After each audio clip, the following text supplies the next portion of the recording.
3 मई 2020 आजादी सहाफत का आलमी दिन।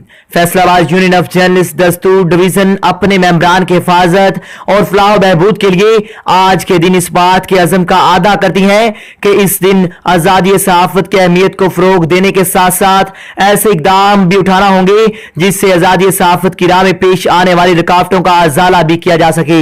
पाकिस्तान में अगरचे सहाफत को रियासत का चौथा सतून तस्लीम किया जाता है, लेकिन हम सहाफियों के दौरान ड्यूटी बेशुमार मुश्किलात का सामना है। इसके बावजूद आज पाकिस्तान में सहाफत आजादी और किसी भी दबाव का मुकाबला करने के लिए तैयार है। ये आजादी आसानी से हासिल नहीं हुई, इसके पीछे कुर्बानियों और खिदमात का एक नाकाबिले फरामोश तारीख है।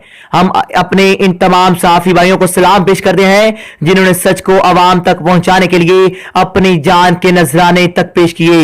इसी वजह से बहुत से सहाफियों को कई इदारों में माली मुश्किलात से दो चार किया गया और ना रुकने वाला ये सिलसिला आज भी जारी और सारी है, जिसकी हम पुरजोर अल्फाज में मजम्मत करते हैं। जी नाज़रीन, जिसकी हम वर्ल्ड वॉइस न्यूज चैनल भी पुरजोर अल्फाज में मजम्मत करता है।